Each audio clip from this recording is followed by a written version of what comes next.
Assalamualaikum warahmatullahi wabarakatuh. Perkenalkan, nama saya Aulia Syaningsih, mahasiswa fisioterapi Universitas Muhammadiyah Surakarta semester 6. Nah, teman-teman, di video kali ini saya akan menjelaskan tentang apa itu pneumektomi dekstra beserta intervensi fisioterapi yang baik untuk kasus tersebut. Langsung saja kita ke pembahasan yang pertama. Pneumektomi itu merupakan sebuah prosedur pengangkatan paru, sedangkan dekstra merupakan bahasa Latin dari kanan. Jadi pneumektomi dekstra itu paru-paru pada sebelah kanan dari manusia diangkat dan dihilangkan. Jadi indikasi dilakukannya operasi pneumektomi ini diantaranya karena kanker, lalu karena infeksi yang sudah parah, misalkan karena tuberkulosis, lalu karena congenital lung disease dan trauma injury. Pre-operative assessment. Di antara lain adalah anatomical dan medical evaluation, dimulai dengan pulmonary function, bisa menggunakan spirometri, pengukuran pada FEV1, DLCO, dan lain sebagainya. Lalu pengukuran pada cardiac risk atau resiko dari jantung, menggunakan EKG, lalu ada CT dan PET scan dari lung atau paru-paru. Selanjutnya adalah pemeriksaan hasil lab, dan yang terakhir adalah pemeriksaan pada kidney atau ginjal, karena ginjal sangat berpengaruh terhadap mortalitas dan morbiditas dari keberhasilan operasi tersebut. Teknik dari operasi ini menggunakan VATS atau Video Assisted Thoracoscopic Surgery, dilakukan oleh dokter bedah toraks tentunya. Nah, biasanya insisi atau sayatan dilakukan pada kosta 4 dan 5 ke arah posterolateral. Selanjutnya kita masuk ke manajemen postoperatif. Jadi teman-teman, setelah pasien mendapatkan operasi pneumektomi, dia akan dibawa ke ICU untuk mendapatkan perawatan yang lebih intensif. Jadi, fisioterapi di sini harus mampu bekerja dalam tim untuk memonitor dan mengelola komplikasi yang akan timbul setelah operasi.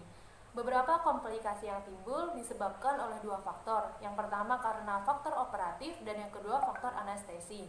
Berikut ini merupakan beberapa komplikasi yang mungkin timbul setelah operasi.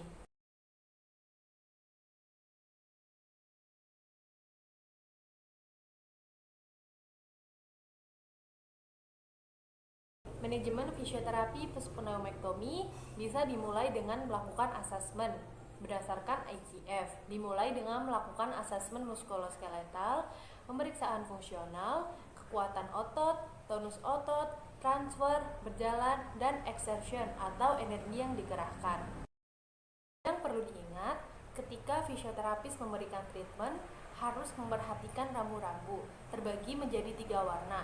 Yang pertama ada warna merah, warna kuning, dan warna hijau. Ketika pasien berada di zona merah, maka ia tidak diperkenankan melakukan latihan di luar bed. Untuk treatment fisioterapi bisa dimulai pada 4-12 jam setelah general anesthesia. Dilakukan 2-3 kali per hari selama 30 menit. Nah, dalam pemberian treatment harus disesuaikan dengan kondisi pasien saat itu. Sehingga sebelum melakukan treatment, fisioterapis harus melakukan pemeriksaan. Yang fisioterapis lakukan yang pertama adalah early mobilisasi. Ini sangat baik dilakukan sedini mungkin pada pasien post-pneumektomi. Namun, harus didasarkan pada kondisi pasien saat itu.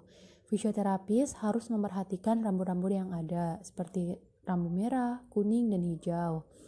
Early mobilisasi memiliki benefit yang cukup banyak.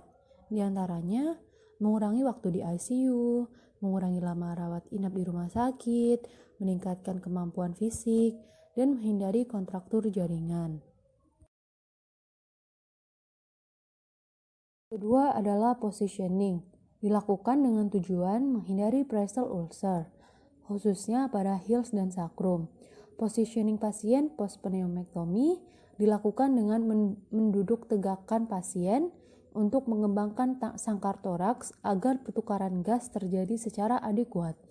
Manfaat dari positioning antara lain meningkatkan volume paru, menjaga kekuatan otot, meningkatkan mucociliary clearance, mengurangi waktu work of breathing, dan meminimalisir kerja jantung. Yang ketiga adalah deep breathing exercise. Dilakukan untuk melatih dan mengoptimalkan fungsi dari paru yang tersisa. Selain itu, deep breathing juga digunakan untuk relaksasi serta mengurangi stres dan anxiety postoperatif. Keempat adalah shoulder dan leg exercise. Digunakan untuk menjaga kekuatan otot dan fleksibilitas dari otot.